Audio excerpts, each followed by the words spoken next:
Welcome to Hustle and Healing, the Real Talk podcast on pregnancy, postpartum, and motherhood. I'm your host, Jessica Lauser, here for the raw stories, honest laughs, and everything in between. Let's dive in. Then we go to his appointments. I'm like, wait, how many months is he again? Yeah, I know. Well, because like they kind of keep track of that. Mhm. I know I'm bad. I'm like usually like after a year. I'm like, okay, they're a year and Yeah, I'm like, I started saying like he turned 1 in January. Like, I feel like that's less, pretentious. Because I know yeah. I've been seeing so many TikToks where like he's oh yeah, my son is 329 months or something like that. I'm like, that's a bit excessive. Yeah, we get a subscription for one of the toys and Mhm. it came in and it was like for ages 53 months.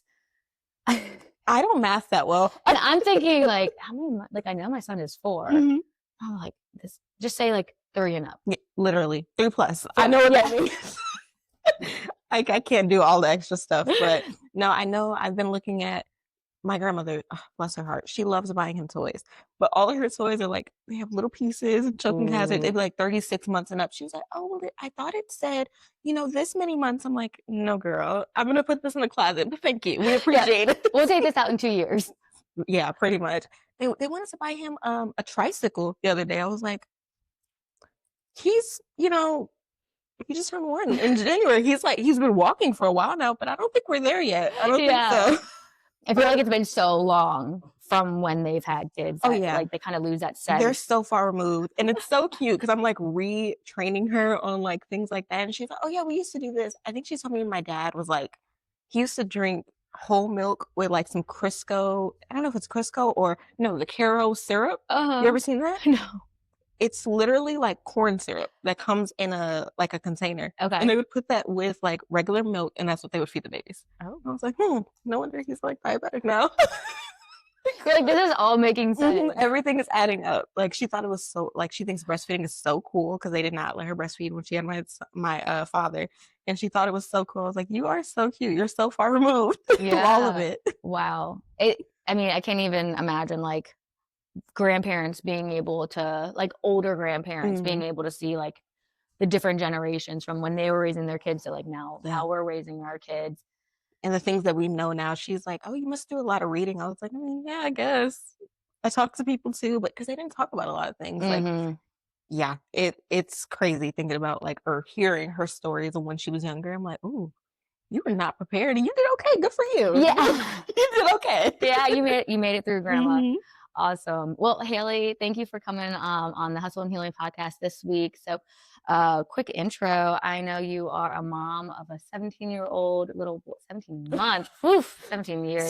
Soon. I know. I fast forward 17 months. And what is your son's name? His name was Amias. Amias. Beautiful, beautiful. And you are currently transitioning out of the military? I actually just got out. I got out May 26th, so Memorial Day. Yay! All right. And then you just got married. I did. Oh my, look at that ring. Beautiful. And because you've been with your husband for how long now? Oh my goodness. So we grew up together. We went to elementary and middle school together. So I've known him since I was probably around 9 or 10. And then I moved away for high school, and he just, every time I go back to my grandparents' house where like our old neighborhood was, he'd pop up and I was like, I'm leaving alone, whatever. And then when we were 19, my grandmother saw his mom and she was like, oh yeah, he joined. She said the Marines. She still doesn't know what branch of military I was in. She thought I was in the Army all this time. I swear. So she told me, she was like, oh yeah, Kobe joined the Marines. I'm like, oh, okay, cool. So I think I messaged him on Snapchat or something like that. And I was like, oh, I heard you joined the Marines. It was the Navy. He's in the Navy.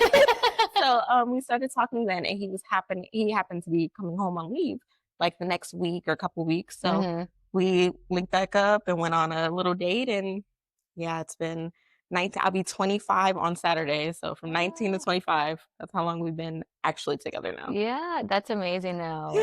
Yeah. And then did you even imagine a world where like no, like this, I promise you, he was the most annoying kid ever. He was always like, because he always had a crush on me. So he would like he would come over my house, like sit on the porch with me. And he always wanted to like play wrestle because he has brothers, and then he has older sister, and then his siblings are twins. So he always had like that sibling dynamic where he's always like play fighting and doing all this stuff. And I was raised as the only child. So I'm like, ugh, leave me alone. I don't really want nothing to do with you. Yeah, but he was always a sweetheart. He was also, do you know what pigeon toed is? Mm-mm. Where people's feet Oh, walk like this. yeah, So yeah. he was very pigeon toed as we were growing up, and he also walked with a bounce. So I would Mm. kind of tease him because he always sounded like he looked like he was like hopping down the street all the time. Oh, man. But never in a million years did I dream that we would have, well, one, that we would join the military. That was not on my radar. And now we have this like family and this dynamic, which I love. He's great. Yeah. So was your son in the wedding? He was in the wedding. He was actually, our wedding day is a whole nother story. We got married May 9th. So it hailed that day in Virginia Hailed. Beach. On at the exact time that we were getting married. So as we're going to the courthouse, it was raining super hard, hailing. By the time I got into the building, my makeup was completely gone. My dress actually has No. makeup all right here. It's stained. He also just had he had ACL surgery and he had his MCL reconstructed. Your So, husband. so he's like walking with a limp in the rain with the officiant. So it was chaotic, but it was a beautiful day. Well, they say rain on your wedding day is good luck. That's what So they say. hail should be like extra, extra good luck. That's what I'm saying. I'm like, Okay. at this point, he likes to say it. We had to, what do you say? Strip ourselves bare for each other. I was like, you are so poetic. But it was, yeah, I guess I hope it's supposed to be good luck. We're weathering the storm, but it Mm-hmm. was definitely a day to remember. And yeah, I really wouldn't have had it any other way. But my son was there. He was asleep for majority of it. And then he woke up and he was just kind of me mugging everybody. He really didn't want to be there. All the pictures are just, he's just looking. He's like, and he has these crazy long eyelashes where he's just like smizing at everybody, but he's a character. He really is. That's He's now fun. like starting to try to talk and stuff, so he's just like babbling around the house, and then he gets Mm. upset when you don't understand him. That's frustrating. Because it's like you're trying to really understand them and you're like, hmm I'm lost. And he's so demanding. Like we started doing sign language when he was around 6 months old. So he would do like more milk and then he stopped Mm-hmm. doing that. So now he just points. And if I don't see it right away, Mm-hmm. oh, it's a problem.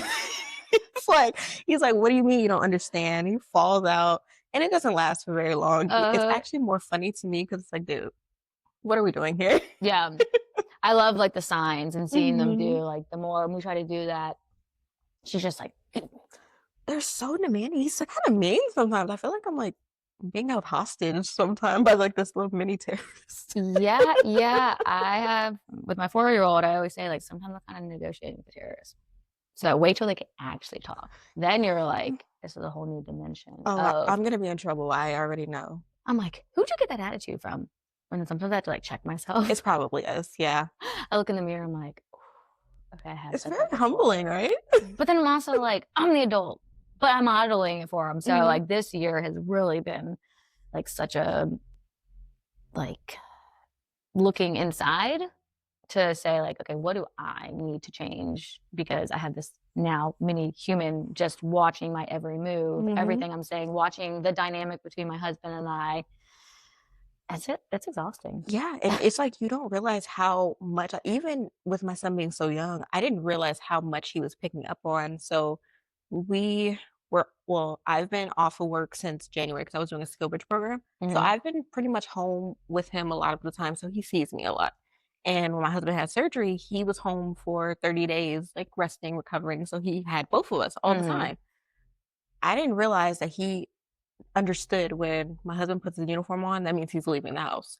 And the first day he went back to work, he had a full blown meltdown. And I was like, oh, he knows you're leaving. And I don't know if he knows when you're coming back. Like Mm-hmm. he can understand that. And I was like, oh, that's really interesting to think about because he really is watching everything. Or even I was sweeping the other day and I had the dustpan like next to me. He brought it to me. So like help. I was like, oh, you're so sweet. Or if I leave like a little paper towel on the table, he'll take it and do this to like clean up, Yeah. which is all his mess, of course. But Right. Yeah, we have the broom, the mop, the Swiffer, all of that. Like it squirts. I'm like, yeah, let's go. Mhm. He has his own little sink, Oh. so he can like wash that. So now, it's nice to see like getting them in those habits. And although like, you don't realize how much they're like really watching, then fast forward and now like my son naturally just does those things. I mean, And then sometimes the mess is bigger than he can handle. He'll go, "This is just too much." I will, No. buddy. You threw the whole laundry basket all over the room. Our biggest thing is like Cheerios and just any little bits of food. I feel like I cannot escape crumbs. I'm like sitting and stuff, and I'm like, oh, that was your breakfast. I walk around. Usually, I have on like slippers, and I'll like walk, and I feel like I'm sliding on something. Look down, it was an egg on my foot. I'm like, when I was like, I don't even remember when you had eggs, and I just slept. So you like start doing the math backwards, like, oh man, we had eggs for breakfast like 3 days ago. Literally, I'm like, where is this? Where are you hiding this at this point? Yeah, with our 11-month-old, like she's eating solids, but he knows, if it's too hard, like you have to do a squish test.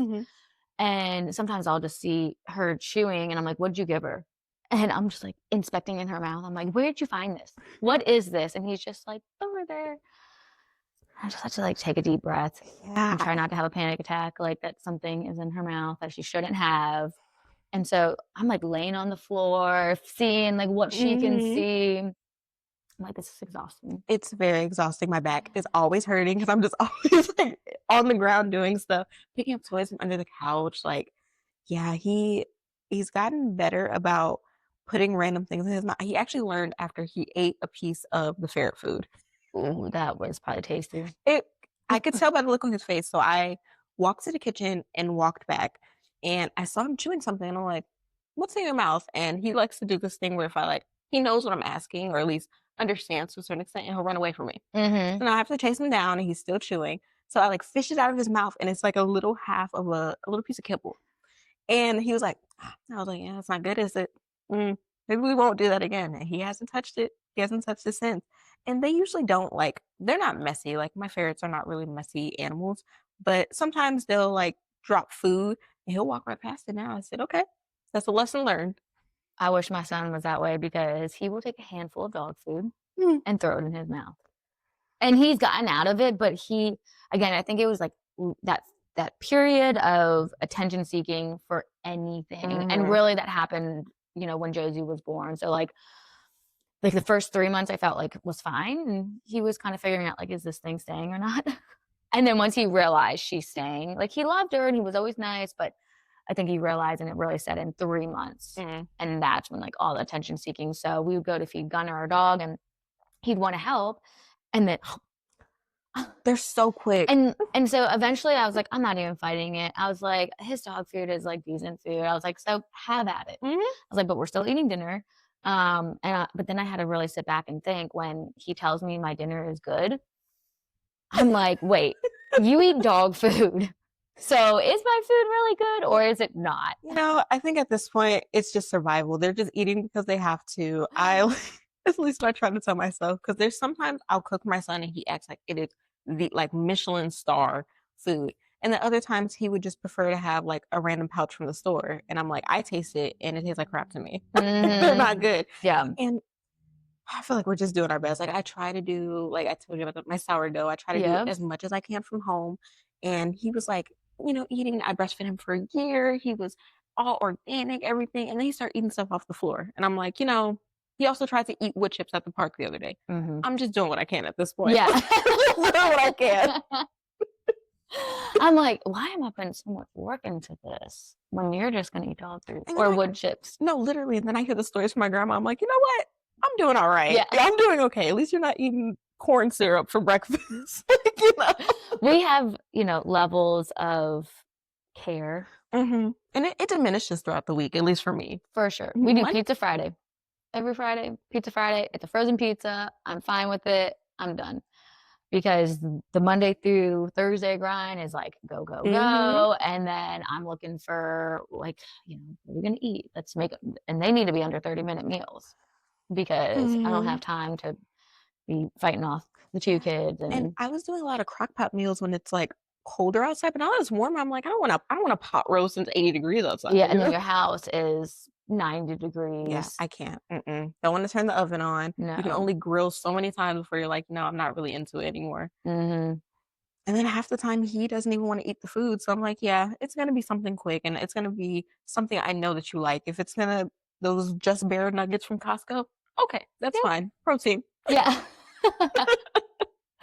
Definitely. Well, Hailei, I know that birth was not too far from where we are now. Mm-hmm. So kind of talk us through, was it what you expected? Did it go as planned? Run us through that. Expected? No, definitely not. And kind of to plan. So my birth story sounds traumatic on paper. I think I told you I had him in the car. So we'll go through the story. So I was actually due January 19th of 2024, and he was born January 9th. So, with your first baby, they typically tell you like you're gonna go over, your body has to like adjust and do all the things. So I'm like, okay, cool. I have time. Maybe I'll go to 41 weeks. All right. So I booked a hair appointment. I booked a nail appointment, all the things. Did I pack a bag? No, absolutely not. I needed my hair done.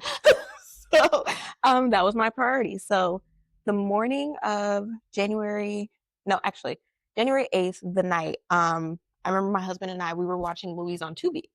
And we were just kind of like hanging out on the couch and just not really doing too much. And I remember I had to go to the bathroom and it felt like I was sitting on something. And I was like, that's weird. So I was like, poking around. I'm like, my belly feels different. That's weird. So I was like, yeah, I'll just go take a shower. Cool. So before my shower, I used the bathroom and I realized my mucus plug had come out. And I'm like, oh, cool. It's like 12:30 in the morning at this point. And I remember I called my mom and I was like so excited because I was like, oh yay, that means like things are happening, but probably still have some time. It's not that big of a deal. I get in the shower, I go to sleep. So around 3 o'clock in the morning, I woke up and I think I had to go to the bathroom, but I was really, really cold. So I was like shivering as I'm walking to the bathroom and I have a bathroom in my master bedroom. So I'm not walking far at all. So it was just really weird to me. So I came out of the bathroom and I was doing that hip sway thing, which Mm-hmm. looking back should have been a red flag for me. But I didn't think anything of it, but I did think enough to wake up my husband and I didn't really say anything to him. I threw a pillow at him. So I threw a pillow at him. And he's a really hard sleeper. Like he typically will not wake up, but he woke up immediately. Like he was like, okay, we're jumping into gear. So I think we both kind of knew something was going on, but Mm-hmm. nobody really said anything. Yeah. I feel like subconsciously, once you get into those like 38 weeks, 39, Mm-hmm. like you're kind of in like, okay, A fight or baby's flight, coming something's soon. happening. Yeah. It's like, is it something or is it nothing? And I didn't want to psych myself out to where I was like, oh, I'm gonna have a baby and then nothing happened. Um, but I woke him up and he chugged it was like an iced coffee. It was a Twix iced coffee like mix thing. And I remember in the moment I was so annoyed with him because he doesn't like coffee. Uh-huh. I bought those for me and it was the last Ooh. one. And No. I'm still pregnant, so hormones are everywhere. I'm like, all right, whatever. But I was a little busy, so I didn't really say anything about it. But You don't take the last thing. the last That's a thing. rule. Mhm. My rule is first, don't eat my leftovers. If they're mine, I don't care how long they've been in there. Yes. They're my If leftovers. I ordered that at the restaurant and I brought it home, or if I got it at the store, it's like, I don't care if it was in there for 4 days. I'm the one that decides if it goes in the trash or not. Mm-hmm. Point blank. Yeah, I'm really big on my leftovers and my snacks because we like different things in the house. Like baby's pretty organic, bland. I'm still limiting sugar as much as I can. My Mm-hmm. husband is big on protein right now. If I want my Doritos, don't touch my Doritos. At least ask me first. Like Sure. at least. I need to know if when I'm like, ooh, I really want those Doritos, if I open the cabinet And it's not there. and they're not there, that's when I'm like, but if I know, like, okay, like he said he was going to eat Mhm. them, he asked, I said, okay, like I can plan. Yeah, or be courteous. Don't eat all of them. Anyway, okay. Yeah, okay. So now back, coffee drink, he drank it. Mhm. You were nice enough to just brush it under the rug. I brushed him under the rug, Okay. so I'm still like hand on my dresser and I'm just kind of swaying whatever he's doing the counter pressure. And I was kind of okay for that portion. And things started picking up. I remember I felt pretty crampy, but it wasn't like super unbearable. At least I didn't think so at the time. So I asked him to run me a bath. And one thing I will say about my birth and my whole labor, I was so communicative. I was so nice. Like I thought I was gonna be like a monster, like Mm-hmm. so me, because my plan was to go unmedicated. So I'm like, that can go either way. So yeah, it was really nice. So I asked him to run me a bath. So I was in the bathtub for probably an hour and a half, 2 hours. He keeps coming back and pouring hot water in there. And during this time, he's packing the bag that we didn't pack. So like I'm in the bath, he's trying to come and console me.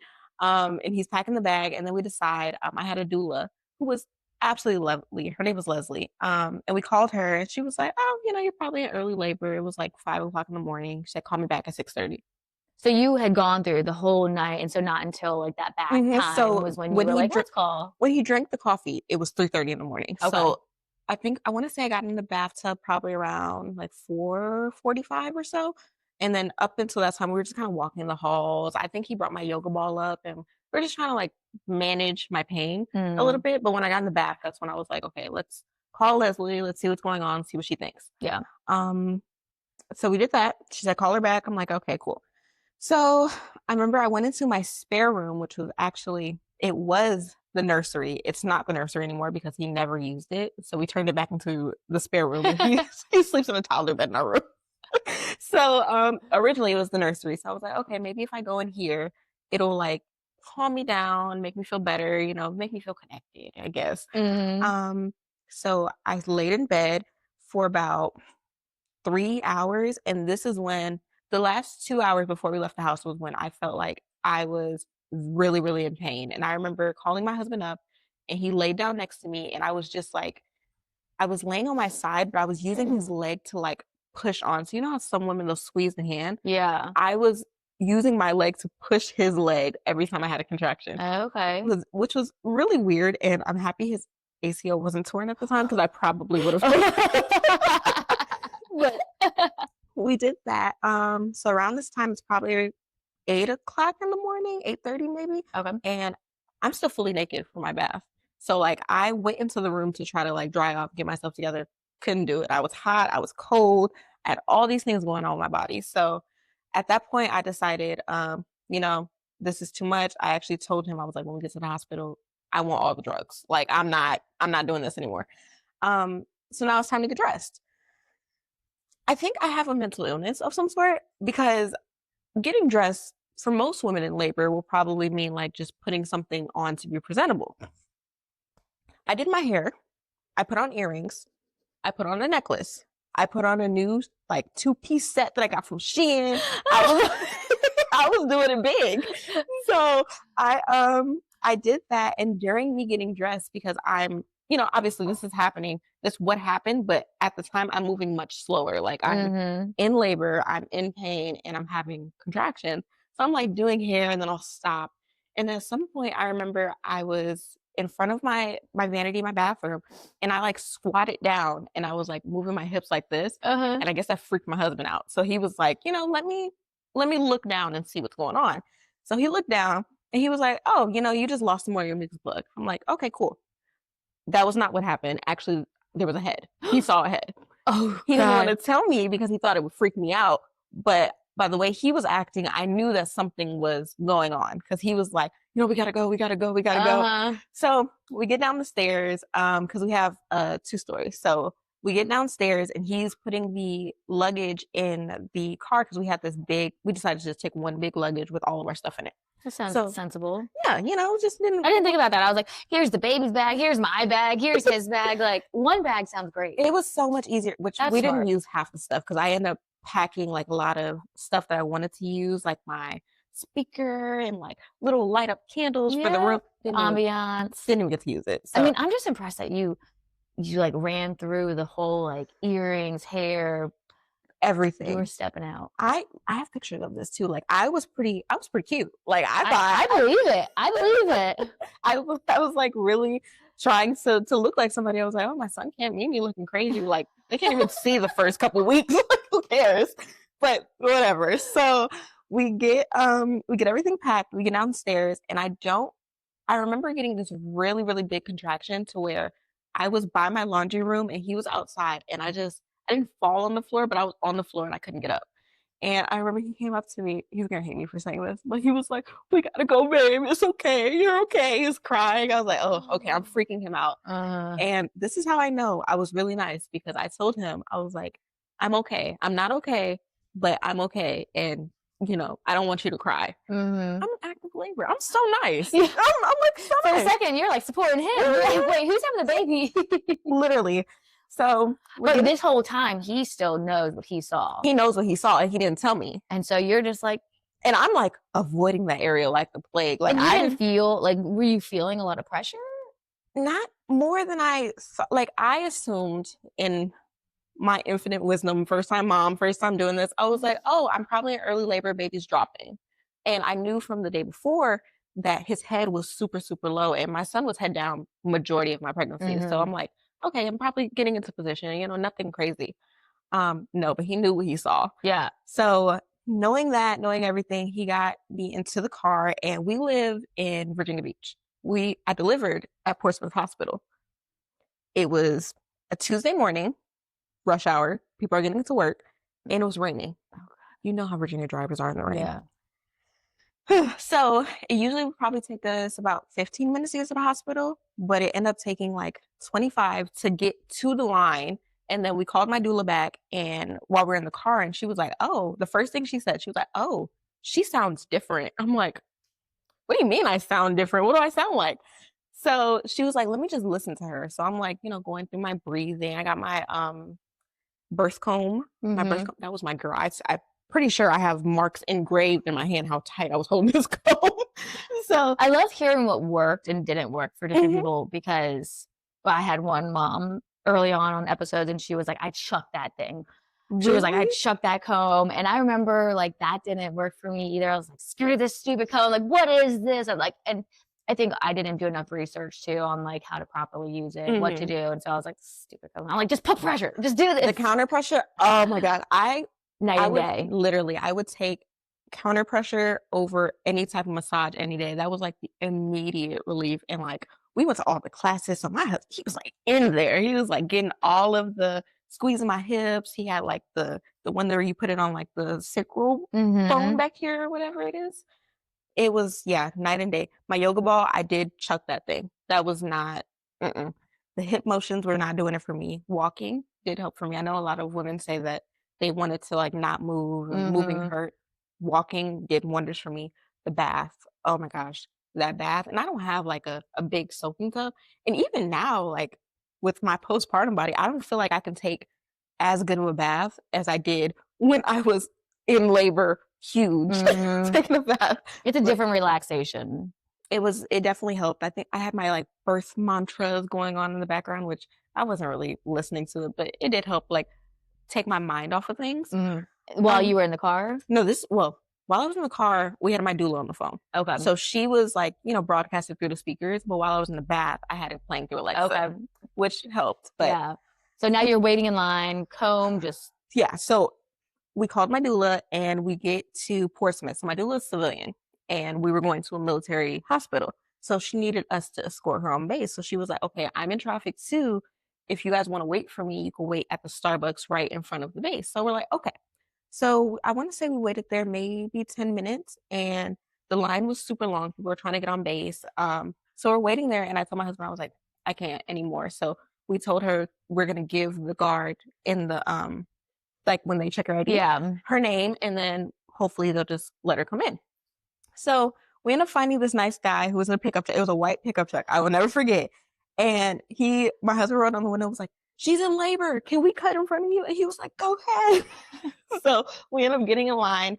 And we went to every single one of these birth classes. My husband had notes of like what different like positions of the baby mean, what different things he has to advocate for me for with the doctor. Like, we were detailed. Yeah. About I was gonna ask that. I kind of could like feel that you guys had some type of preparation, because you knew about the mucus plug. You knew, like, you were pretty calm. I'm pretty type A. Like, so I was gonna ask. So yeah, it definitely sounds like you walked into it as prepared as you could, and for your husband to be as prepared as he could. I bullied him into it, if I'm being honest. That's okay. Sometimes, like, I think you think like, okay, like you're gonna give birth and like that's it. I was like, if things start going south, this is what I want. I want to stick to my birth plan as closely as possible. I want to make sure you're with the baby. Like, it was detailed. Like, we had multiple copies of the birth plan, and he didn't want me to feel like he wasn't taking it as seriously as I was, or as he needed to be my advocate. So he had a lot of notes. Through all of the classes, all of the notes, the part that we missed is if you're in active labor, you go to the ER. We missed that part. We heard is if you're in labor, you go to labor and delivery. And for Portsmouth Hospital, that's on the second floor of the of the hospital. So you have to go into the parking garage first, walk across the bridge, take an elevator up to, it's actually, I think it's the fourth floor. And then you go to labor and delivery, they check you in, do all the stuff. So we're like, bam, cool. We know exactly where we have to go. As we're going through the gate, you would think I'm in active labor. I'm having a contraction. The guard would notice. No. As soon as we got there, I was done with my contraction. So he didn't notice. He was none the wiser. Nothing happened. So we go into the parking garage and there's no parking. Everybody's at the hospital this day for whatever reason. There's no parking anywhere. And I was like, I'm not going to be able to walk. So my doula, she's still on the phone and she was like, just reach down and tell me what you feel. So I reached down and I was like, oh, that's definitely a head. Like that's a baby. So she was like, actually, no, she didn't get a chance to say anything. I turned to my husband and I was like, we just packed this bag. So I was like, there's a blanket in the bag, hand sanitizer right here. I'm about to pull my pants down and we're going to have to do this right here. You were like so confident. I'm thinking like I would have like started screaming, crying, freaking out. I was like, there's no, because I knew if I got out of the car and I started walking, gravity was going to take over. Like I was going to have this baby and that was the worst case scenario for me. I was like, at least here we can control the situation. I have not I would say a medical professional in her own right on the phone. Like my doula's here. She can guide me in her way because she was still in line. She wasn't even there yet. So it's literally just me and my husband. And I remember it's so funny because my husband does most of the driving and he is a backup into the parking lot person. So that's what he does normally. So he backed into this handicap parking lot. And I do remember at the hospital, the nurses thought he was the biggest jerk ever before they talked to me because they were like, the way we see it is you're in labor. And he's like, hold on, babe, check my blind spot. And he's getting to the parking lot. I was like, no, it was really quick. I promise. So he did just that. He helped me get my pants off.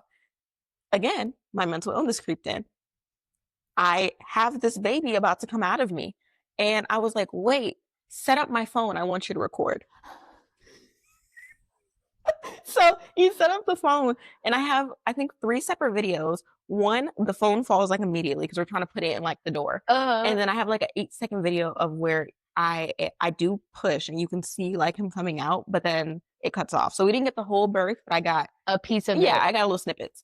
But that was my priority at the time. Weird. So this sounds like a long period of time. Like how? But it's only been 7 hours since my mucus plug at this point. So, but then when you get into the parking garage and you realize like, oh, I'm gonna have this baby in the car. Like, how long between you realize like, oh, this is go time, and then he comes out? Probably less than 10 minutes because the video that I just told you about was taken at 10:23. Then the next video we have is he's born is 10:27. So we actually don't know what time he was born. We have to pick a time. Yeah. So we picked 10:25. It was the prettiest number to me.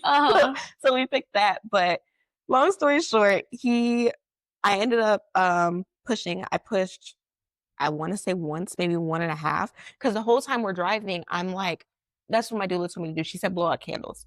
Like act like you're blowing out candles. So like, so you're not. The way she described it was if you're easing him out, you're not going to like blow through and you have less chance of tearing. And especially since we were driving, we were trying to avoid having a baby in the car. Sure. So the whole time I'm doing that, he was coming out and I guess that was kind of like my ring of fire situation because I was literally like pushing that whole time, but your body kind of does it by itself. So by the time I actually put some thought into it, he pretty much just shot out and my husband caught him and my water never broke. So he was actually born in his amniotic sac. Oh, wow. And it broke on my husband actually. And all over the car. So were you sitting? How was your position? Like, so I guess you can say I was in like the standard birth position where they have you kind of on your back, but like your legs are up. So did you just like lean the seat back? So I was kind of sitting kind of like this in the seat, but it was the passenger side. So I was this way and I had one of my feet on the dashboard and the other one was kind of up on the door. And yeah, that was my position, which was so weird because I really did not want to give birth that position. I wanted to, if I could, give birth on all fours. Yeah. Obviously that didn't happen, but yeah, was anyone walking around? Like, did he yell for help at any point? So after he after I delivered him and he put him on my chest because it's January 9th. We are in a parking garage. We're outside. You were probably so cold. Yes, and he was cold. So my son actually had to get his foot pricked for his blood pressure. I think it was his blood pressure. No, his sugar. Because he was born outside. So he was in the NICU for a little bit, and that's a whole nother situation. But after my husband gave me him, I remember he said he didn't run, but I saw it as him running. He like ran to the parking lot. He was like, "Help! She just had a baby!" Oh. And he was crying. I'm in shock. I didn't say anything for probably like 5 minutes. And because my husband's like crying, he's like, "Oh my God, you did it." You're like, "That's amazing," whatever. And I remember I looked at him after my doula came and everybody came. So she got in. She did. She got in, and she's actually the one that told them, like the gate guard that we had just talked to. She was like, "Hey, somebody had a baby in the parking lot or parking garage. You should probably like send someone down there." They called a million different codes, and they were all wrong except for the last one. At first, they called, I believe it was a code purple, which means so they called 3 codes. One was like purple, blue, and then the whatever one was right. So essentially, the first time they called that a child had passed away. So in the parking garage. So they thought that a kid had either got hit by a car or got like fell over. Mm-hmm. Then they called, I think purple was like the maternal and baby one. So they thought like a woman had died who was like giving birth or something like that. And then they finally called like that somebody had given birth in the parking garage, whatever that code is. So we had like 30 people out there, and it was so weird because I'm still spread eagle at this time. I have this fresh brand new baby on my chest who was not breathing at first. My doula actually had to I don't know if she gave him mouth to mouth or she like helped scoop his the fluid up because he ended up swallowing some fluid because of how quick everything happened. But people just kept coming up to me. I was like, "Oh, I'm this person. I'm from this department," and I'm like, "I don't care. My vagina's out." Yeah, it is cold. Give me. Yeah, and they're checking him, but we're still attached. We have not cut the umbilical cord at this point, so I keep Placenta's still in. Placenta's still in. So I keep having to tell them like, "Please don't pull. Like we're still attached." So that happens. We're out there probably a good, maybe like 7 more minutes. It was probably less than 10. And my husband gets to cut the umbilical cord, and we met the doctor who gave us, they were like these really sharp scissors. Mm-hmm. And that's what we used to cut it. I got a video of that, thankfully. But first they had to figure out how to clamp his cord because they were trying to tie it with like some type of stretchy thing. And then they finally brought out the clamps. Like, why didn't you just do that in the first place? Yeah. Because they never sent the NICU team out. So yeah. Oh, so they're like, all these people are there, and then the people that didn't need to be there were just standing around introducing themselves to me, but the people that were actually supposed to be helping hadn't arrived yet. I was like, this is a mess. So we ended up getting my doula. Oh, bless her heart. She got so many pictures. So like I'm, a little occupied. Mm. My husband's a little occupied. So she's like snapping pictures. So we have pictures of like, us in the car, me getting on the stretcher, all the people around and everything. And it was just like, we were like famous the whole time we were at the hospital. People kept coming up to us and like asking us to tell the story, it was so fun. And we finally we disconnected us, and then they took me to my postpartum room, and my doula came with me, and then my husband went with my son to the NICU so they could check him out and everything. And they were probably gone like an hour. We delivered my placenta. I had no tears. I didn't tear at all. I had one cut that they decided to stitch up because it was like, close to where you pee, so they didn't want me to be uncomfortable. Mm-hmm. Placenta was good. My doula got to take it home, and I actually got it encapsulated. I never really took them. Okay. But I hear stories about all that. Some of them, I'm like, it's a little much. I'm like, I feel like the capsule is like some I see like it'll blend in a smoothie. Mm-hmm. I'm like, I thought I wanted to try it, and then I kind of just forgot about them. So now I have them still, and I'm like, keepsake, a souvenir. Yeah, and she actually made the umbilical cord into like a heart, which she like dried it out, but it's a heart and it still has the cord or the clamp attached to it. Okay, super sweet. She made me a print out of it, and she also made me, it's called a tincture. It's some type of liquid from your placenta. Also never used it, but I do have it. All right. So I'll probably just keep it forever, whatever. She got a lot of I feel like she was amazing, and it was so interesting because I didn't find her until I was like 34 weeks pregnant. So I I didn't know that I was going to get, I didn't know if I was going to get like the full use out of the services, but it ended up being way more than I could have imagined, especially because it was just me and my husband. We didn't have any family with us. So like Mhm. it was nice that I wasn't alone during my first hour postpartum. Cause she helped me go to do my first pee. Like she helped me go to the bathroom. She was there while they were doing my first fundal massage. She Mhm. took pictures when they first brought the baby in. So I Yeah. got a bunch of pictures with him and my husband that she took for us. And yeah, by the time they brought me my son, I had already walked around, used the bathroom, and I made my first phone call. The first person I told was my chief at the time. Actually, I called her because I See you in 6 months. See literally, but it was weird because so I'm still kind of bitter about this, Mhm. but my last day of work was January 5th, and that was a Friday. So I was supposed to be on bed rest up until my due date and then go on convalescent leave and go on maternity leave. Cool. It's like a free 2 weeks for me to get my house together. Yeah. I left work Friday. We went out to lunch, had a little going away or whatever. And I gave birth Tuesday. So you didn't even get, like, this extra kinda 2 I weeks? didn't get any time. I really just got Monday. I was like, okay, cool. So I called her and was like, hey, I just had a baby in the car. And she was like, in the car? And I remember she was like, oh my gosh, can I tell people? I said, yes, please tell people. Like, this is insane. I was like, this is so cool. Yeah. And then I called one of my really, really good friends. She was a coworker of mine at the time. And she was like my postpartum mother hen Mhm. before I was like she had 2 kids by the time I was pregnant with my son. So she was like still in her postpartum window. She was breastfeeding. So like a lot of my stuff I learned from her. And I remember I called her because we had this thing where she would check on me, but she would send me an emoji.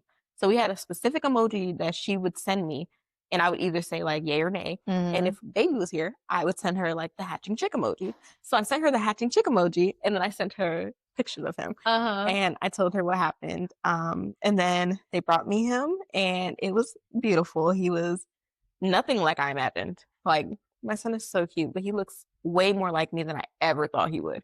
Like my husband, his whole family copy paste. They look like how you saw him. Yeah. You've seen his whole family. They all look like that. So, And I feel like it's rare that a baby comes out and the first thing, like, I feel like everyone says, like, "Oh my gosh, he looks just like him." And I'm like, I did all the work, I just, but they say that it's the instinct of like, so they don't eat so they them. know, yeah, and then so they know that it's their kid. I'm like, I can tell you it's his kid. Hmm. Like, I can promise you. Yeah, I think I would know. Like, what a wild like story, and that whole time you were so like I was very positive. level-headed. Yeah, Yeah. like I feel like you were just going with the flow through the whole thing, not even realizing he was Mm-mm. coming out. I think I kind of gassed up myself because I told myself up until I could not anymore that I was in early labor. And by the time I was like, I'm not in early labor, his head was literally coming out, which like good for me. I was like, Mhm. and it's weird because I really I wasn't nervous about birth, but I know so many different stories and so many different experiences happen with different people. So I was like, I'm just gonna like let go, give it up, and like I'm gonna trust in my body. And I was like that my whole pregnancy. Like according to the Navy, I am not just obese, I'm morbidly obese. Mm. It's on my medical record. And because of that, they would always like I had to take an early glucose test at like 12 weeks. I had to take 3 of them. So I took one at 12 weeks, and then I had to take my normal ones when I was in my third trimester. No gestational diabetes, nothing, no preeclampsia, although they were pretty certain I was going to have that. Like I had Mhm. a really, really good experience. And yeah, I think I learned to just accept what was going to happen and also just trust in myself too. Because I was like, there's no way that this baby that I'm creating is going to be more than I can handle. I believe that I can do this. And I think my mindset kind of helped a lot. And that's what I try to tell anybody that I meet that's pregnant. Like I kind of took over my friend Emily's position when she went to she PCS in San Diego. Mhm. So after she left, I came back to work and we had like 3 different pregnant girls. And I was like, gather around, girls. You want to know the real? Right. I got pictures. You want to see? And just make sure chicken hatching. Send it to me when that happens. Yeah, and when I've made a lot of good friends from that. Like I've been to like almost all their baby showers. I'm really big on like, you know, a lot of people, baby showers, they give gifts for the baby and stuff like that. Like, no, I'm making a postpartum basket. I'm getting you some ice packs. You're gonna have some witch hazel pads, like stuff to help you. Might have some nipple covers if you want to breastfeed. If you don't, cool. Like, you know, I'll give you some bottle recommendations. Definitely. Stuff like that, because I feel like the baby is the important part, is the fun part, but they always get taken care of. They always get taken care of. Mom is gonna make sure baby's taken care of. Or who's gonna take care of mom? And I like one of my really good friends, her baby, she just had her baby. He's a month old. And I'm still checking on her, like, girl, how you feeling? Like, you want to go do something? You want to go for a walk? Like, you know, get the body moving. Got to get out of the house, even if it's sit on the porch. Literally, get some sun. We were in the house for his first 2 months of life. It was January. There's no sun. It's freezing. And he was in the NICU for 5 days. I was petrified. I was like, I'm not going to risk him getting sick again. I'm not going to risk us going back to the hospital. Like, we are going to cocoon ourselves. And honestly, for me, that was really therapeutic. I loved it. I thought it was great to be like in our own little bubble and just like, you know, get into our own routine and stuff. But it would have been nice to have some sun. It would have been nice to go for walks and do more while he was that little, because, you know, you kind of get stuck in a rut sometimes. But my husband did a really good job at making sure that I was taken care of and that my mental health was taken care of. So I was fortunate to have a good postpartum experience. So I just try to like share the wealth, I guess you could say. So I have to know, did they give you a discount on the labor? Right? Because like you usually get like a labor fee and a delivery fee. So you know what's funny? So they charging you for the parking garage? I said that because I was active duty at the time, so completely free. But I was like, damn, I would have saved us so much money because like we didn't need anything. But then we would have had a hefty NICU bill. So it kind of balanced. It would have balanced out. But thankfully, good old Big Daddy Navy took care of it. So that was good. That was beneficial for me. But no, it was definitely, it looks traumatic on paper. I do remember my son's 2-week checkup, or it was like 1 week or 2-week checkup. One of the first doctor's appointments.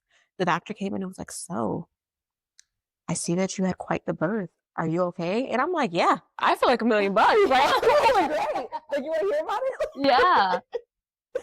Do you feel like, because you said that, you know, during the January, February postpartum, like you felt like you were good and you were taken care of and you were in a good mental state. Like, what were some things that were going on, or what did you do to like take care of yourself? I feel like those are always things, especially when you're locked in your home, that like, let's see. I know our biggest thing was like, we wanted to make time for each other all the time, because I feel like it's really easy to get wrapped up in like, okay, we got to care for the baby and you're tired and stuff like that. And I will say we got very lucky. My son was absolutely perfect as a newborn. He slept. He had a terrible latch. He had a really bad tongue and lip tie. So that was really taxing on me. But did you get it released? Yeah, we ended up getting it released because he wasn't gaining weight. So he wasn't able to, even from a bottle, he wasn't transferring milk well. So he ended up getting it released, which he's doing fabulous now. But I think what helped us was shifts for sure. So like I would do almost all of the feedings. I think we started doing like one bottle at like night so he can get used to it, because we knew he was going to go to daycare at some point. And my husband would do pretty much all the diaper changes. Like, I don't think I really touched a diaper. I didn't wash any dishes. He really took the brunt of stuff. And I made a lot of postpartum freezer meals. So he would go get one from the deep freezer. We put in the oven so we'd have food to eat. Yeah, I think shifts and just like knowing your role specifically, but I also think it kind of comes down to having a partner that wants to be supportive too. Yeah. Because it's really easy to put everything on mom, because like, oh, I can't feed him because you're breastfeeding, or it doesn't make sense for me to wake up when you're waking up already to feed him. But if they want to be together with you and be in it with you, it doesn't have to be you're in the trenches by yourself. It's like you're doing it together. I do think it's important to have those roles in those early stages. And I feel like for us, it was like once they transitioned to something else, or like once they got a stretch, that kind of changed a little bit. So it was like alternating. We did something similar too, where we had shifts, but it was like nights because we tried okay, well, I'll do this, wake up. And it was also different between our son to our daughter because our son, I couldn't breastfeed, and that journey just didn't really last very long for me. And then exclusively pumping with our second. Ooh. I am coming to, I just started weaning. Oh, good for you. You are a trooper. Pumping? I just dropped my 10 p.m. feed. Mm.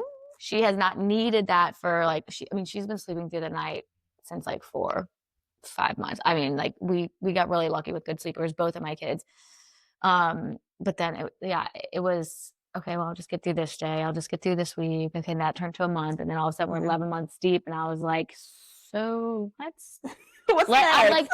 I'm really proud of getting to this stage, but I'm also really excited to start weaning. And so like those shifts look different based on like how we were feeding them. And also like as they grow and like, the regressions and things like that, I will say our research did not stop. Like I'm really big on trying not to be frustrated with my son. Like I always try to tell myself, like, he's not giving us a hard time. He's having a hard time. Like right now he's teething. He's absolutely miserable. Is he being kind of a little asshole? Yeah, he is. Like he threw food at me yesterday. All right, whatever. Like, okay. But I think it's understanding what not only your baby needs, but your partner needs. Like my husband was really intuitive when it came to like 9 p.m. after breastfeeding. Like, you ever seen the Dare commercials where it's like the person who just like smoked weed or whatever and they're on the couch like melting in? That's how I was after breastfeeding. It's like everything was depleted out of me. Try to scare the shit out of us in like elementary, middle school. And you don't even see anything like that anymore. Like everybody's like pill popping and stuff. Yeah. Another conversation.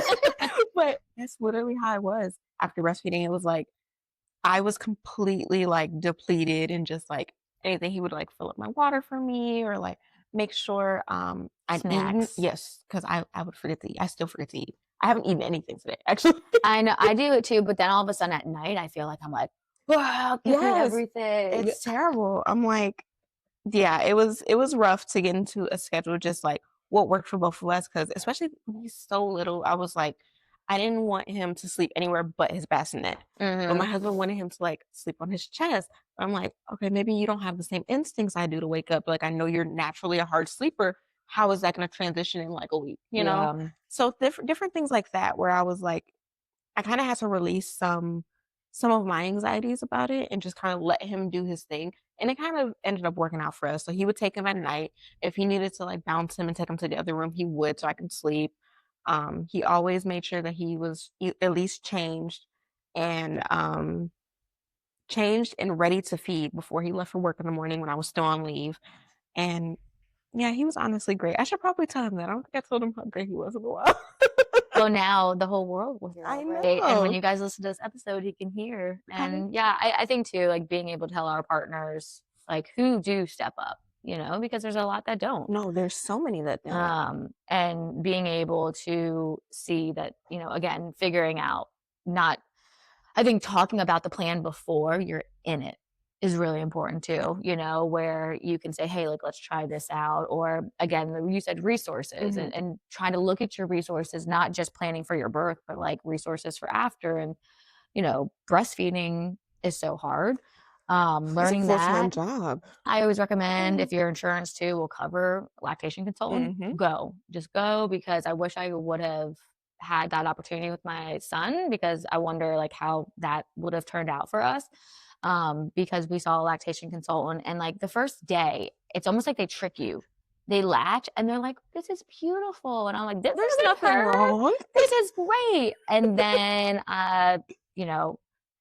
I've had to go through like procedures and so many mammograms and like all this stuff because of, breastfeeding. And then the second was like a totally different experience where like I learned that she had a lip and tongue tie. I learned that I didn't need to breastfeed for more than 5 minutes because I had a heavy letdown. She Mm-hmm. had a very strong pool, and being able to get to the lactation consultant and them to do the weighs before and say, okay, well, she weighs this, and now she is That's a 5 ounces game later. And changer. I was like, so she's eating enough? And she's like, yeah, she's good. And Mm-hmm. so, obviously you go and you see your doctor and they do these weight gains and they're looking for these certain Mm-hmm. checkpoints, but having that lactation consult. And then I ended up back into the ER with mastitis and a bunch of different things and different antibiotics. And some advice was you can't breastfeed anymore. You need a pump and dump. And then the lactation consultant was like, no, as long as you're on this antibiotic, Mm-hmm. there's The very low risk. half-life And and yeah. And so like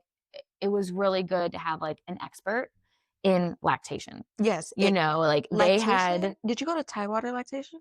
I went through Centera Lead. Ooh, okay. So they have their own. And so before I even left the hospital, like for my second, I Mm-hmm. remember being like, well, first I had like called like while I was there, I probably called lactation like 3 different times because people had said, advocate for yourself, Mm-hmm. if you have more questions. And so like I still was kind of concerned with her latch and all those things. So I remember like ring, ring, ring, ring, like keep calling. And then I asked, hey, does my insurance cover? And they're like, yeah, we cover 6. We also have people that you can come and see. And I was like, I'd really like in person. You all Yeah. aren't like far from me. There's a lot of things that I'm fine doing virtual, but they, I remember leaving lactation and I was like, I could be best friends with Lori. My Like, and she was probably like 10 years, maybe 15 years. yeah, Like, I want to say my lactation consultant, she was well, the one at Portsmouth Hospital, I do not recommend. She did not. She just kept giving me nipple shields. Like, and I was like, I'm not going to be able to use a nipple shield for. It's not a long term yeah. thing, and my son also hated it. So she wasn't really beneficial, and she also did not diagnose his tongue lip tie. She was part of the reason he got sent to the NICU, which I'm happy that he did. But she noticed his breathing, so she was more worried about that than actually So there was helping. little perks, but Yeah, lactation specific. yeah, so we actually ended up going to Tidewater lactation. Met this wonderful lady. She was so, so sweet. And she, like you said, night and day immediately. And the only thing she did, she had him latch and she put my arm in here. She was like, yeah, just prop with a pillow. I was like, oh, I don't need this big old breastfeeding pillow. Like, no, you don't need that. And he also gaslit me because he latched wonderfully in the office. And then, when we get home, it's a Yep. different story. I was But like, Lori, can you come home with me? Because she was just like, flip that, and then in his mouth, and I'm like, how do you?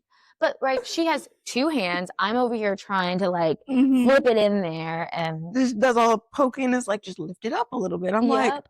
And then they make you feel so comfortable when you're mm-hmm. in a vulnerable state too. Like you're like a week fresh, if You have that. diapers on, your boobs are leaking everywhere. Yes. Yeah, it's birth and being a mother is just like the most feral like experience I've ever. Mm-hmm. Yep. It's definitely interesting. I really got comfortable with just walking around my boobs out. Like I feel like when you're breastfeeding, pumping, everything is just like they're the star of the show all the time. Yep. I And didn't have people visit for the first 2 weeks. I didn't have people visit for the first 2 months. I was like, no, I Mm-mm. need to let these things just walk around. And I was like, they're raw, they're bleeding. It's like Leaking. this is miserable again. And then They the hurt. second, and it still like hurt, but the second was a lot better. And I think the thing that always frustrated me was like there's supposed to be no pain. Like Mm-hmm. it shouldn't be painful. And I'm like, okay, well, this is painful. So like and what's the scale of pain? Everybody's tolerance is different. Like, example, my birth. If I had to rate how I feel like pain, I thought childbirth would be worse. And like Mm-hmm. I thought that I would be like I said, screaming everywhere. Like it would be terrible for me. And my experience wasn't how I thought it was. So like my pain is going to be different than anybody else's pain. Right. I didn't necessarily experience pain with breastfeeding, but I understand what you mean by like the pain because I classify it more for me as like I was uncomfortable or sometimes I'll get like a pins and needles feeling. I had a strong fast letdown too. And it's like that feeling was painful, but Yeah. after a while it's kind of like, oh, okay, it's uncomfortable more than anything. Right. So I don't think it's fair it's kind of diminishing to tell women how it should be and how it isn't. Yeah. Because it's like everybody's gonna be different. Everybody's gonna have a different, outtake on what it looks like. Did you have to pump at all? I did while he was in the NICU. I pumped. I actually had an oversupply too. So I stopped breastfeeding him in December, and I was able to feed him breast milk up until he was 14 months old. So I stopped when he was 11 months old, and I was able to feed him until 14 months. But I sent milk to the NICU every day. I was just this cash cow all the time, just dropping off milk. And he had a feeding tube because he was on oxygen, so they had to like tube feed him. So they would put his little milk in, and he wasn't, he was barely eating anything at the time. So anything else I would just save. Yeah. But yeah, I pumped, and then I would pump when I went to work. And I also, the first couple months, I pumped like once a day just because I wanted a freezer stash just in Yeah. case I didn't breastfeed for long. So I really hated pumping though. I also found that like I would find a pump that worked really, really well for me. And then a month later, it would be like, it wouldn't give me any type of output. So Like, like hand-free So or like yes, so even I had all types. So I had two. They actually gave me a Medela hand pump at the hospital, and I ended up getting the newer one. So they gave me like an older one. I forget what the model is, and I bought one so I can keep in the car, or like go out with. And then I was using the Mom Cozy S12, I think it is. Did not like that one. It's super bulky and like yeah, I have the Mom Cozy 5. M5. I liked that one for a long time, Yeah, and and then mine just stopped. mine stopped working. One of mine stopped. They gave me a replacement, and then it was just never the same as far as like output went. Yeah. And I also had the V2s, the ones with the tubes, Mhm. and I like that one. That was the one I actually used for majority of my time at work because sometimes I wouldn't be able to leave my desk, so I Yeah. would just put them in and pump in my desk. Got to do what you got to do. I know I always praise like moms who are pumping at work, like the nurses and everyone, because I definitely don't think I would have gotten this far hmm if I wasn't pumping from home. It's hard, like especially like me. I was wearing my military uniform, so like I had to like take off all these layers Yeah. and then undo the nursing bra, and yeah, it's hard to find time because then you're not really thinking about it when you're at work, especially when you're physically at work. Yeah. That's kind of what your day is. So Mhm. now it's like, okay, I got to take time to do this, or we. Setting alarms or because I'm like, "Oh, I need to be," you Oh, know. and so where I was working, you couldn't have your phone. So I would have to just like watch the clock and be like, okay, I don't even remember when the last time I pumped was. And there was a lot of nursing mothers too. So I would have to like reserve a spot in the nursing room. So it became easier for me to pump at my desk. Okay. And I was lucky enough that I got moved into an office with one of my other coworkers who was also a woman, and we were pretty close. And I would just pump in there. Yeah. She would go to her car for lunch, and I was like, all right, put the sign on the door, and I'll just Yeah. be in here. Um, but it was hard finding a pump. I really liked the Zomi ones too for a while, and I hated my Spectra. I had the one that you had to constantly be plugged into the wall, and I felt like I was Ooh. literally shackled every time I Yeah. used See, it. I have the Spectre, but I have the cordless, and I love that thing. I wanted that one so bad. And I had it from my first pregnancy, and so and it was weird because I had one friend who she, like, bought me these beautiful, breastfeed or, pumping Mhm. bras, and she was like, "These are gonna be game changers," and Gunner. Hi, Yoni. And so I started using those for a while, and for whatever reason, I started, like I don't know, it was triggering to Mhm. me to pump at the same time. Like, Hmm. it felt like there was just so much, like, It's I was overstimulating, right? yeah, I Mhm. was just, like, overstimulated, and so then I, like, for the past, like, 5 months, just one at a time, and I'm just, like, Mm. kinda holding it, and I'm, like and I felt like I could, like, move a little bit more. I knew it took more time, but there was something about like, cause she would always be like, "Why are you holding it? Or why are you doing one?" Like, and the bras were great for like a really long time, and then all of a sudden, like there was something that switched where I was like, I'm just really overstimulated by being hooked by both. I Uh, hated it. I literally, I like I said, I felt like I was being I'm gonna throw a party. shackled. Yeah, I'm gonna throw a party You should. in a couple weeks I put because mine in storage. I literally put all of my pumping stuff in storage, and I taped that box up, and I was just like, "See you later, coffin. goodbye," because It's not for the weak. it's And you kind of had to like, it's some of my breastfeeding moms are like, "Oh, are you gonna be sad?" And I'm like, "No," because I could imagine if I was actually breastfeeding, like separating from that. is a different. I'm not bonding with my mom. Like, yes, I am. Like, I'm really proud. I'm getting her to like the 12-month mark with breast milk, and I even had one mom where I kind of was low on supply. I had a little bit of freezer. In another or earlier episode, I talk about how my son turned off our deep freezer No. in the early days, and I lost about 400 or 500 ounces of milk. I would actually like cry. Like I don't know if I would recover. I was in such shock, I couldn't. And I looked at my husband, and the first thing he said, like I said nothing, but he like read my face. He was like, "I didn't do it."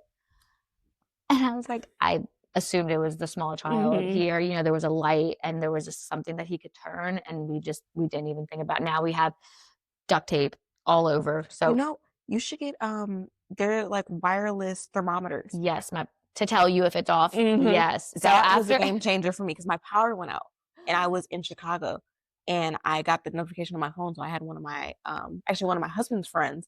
He went over there and he had to like shimmy the cord into the house. What a saint. But it would have been all gone. And like I have 2 deep freezers. I have one for my meat and I have one for my milk. Yeah, that would have been terrible. And I think my son was like 7 months at the time. So because you're like, oh, this, and I was not expecting like so much support from all the moms. Like I like put it out on social media, just kind of like, you all would understand. Cause like I just was, I think, quiet for some hours where my husband was like, I think I'm just gonna let you. It's devastating. And then it was like, I needed space for like the fresh milk. And so, I mean, for a while I used them for baths. And like my husband was like, babe, I think we should like not do 10 ounces of breast milk. I think it started to stink a little bit. He was like, let's just, and I was like, we can't throw it away. Yeah. I do that too. I still have bath I use for milk, like when I think my son with the hand, foot, mouth. Yes. So we had hand, foot, mouth at the same time. We had to reschedule. So mom life. That was the worst experience of my life. I don't wish it on my worst enemy. It was awful, but the breast milk, she came in clutch. I'm getting a ring made out of my breast milk. Yes, I have a necklace. My husband got one, and it was a special Christmas gift. Oh, I want to get a necklace too. I'm trying out the person that I went through. It's called like Mommy's Liquid Gold. Okay. So once I see how the ring comes out, I'm like, maybe I'll order more because I have more milk that I'm just kind of. I know. I like a ring or like something a little more simple too, like a bracelet, like an everyday statement piece. You know? Yeah, because mine is like I'm very minimal. I don't really wear a lot of jewelry, so like the necklace is beautiful, but like it probably wouldn't be something that I wear every day. But like a ring or a bracelet, so you have to review once you know. I think so. I have about 4 weeks until I'm supposed to get it. So we'll see. I'm actually getting it's a bubble band and it has my son's birthstone and also has my breast milk. So beautiful. I'm hoping it's gonna be super cute. Yeah, definitely let us know so we can.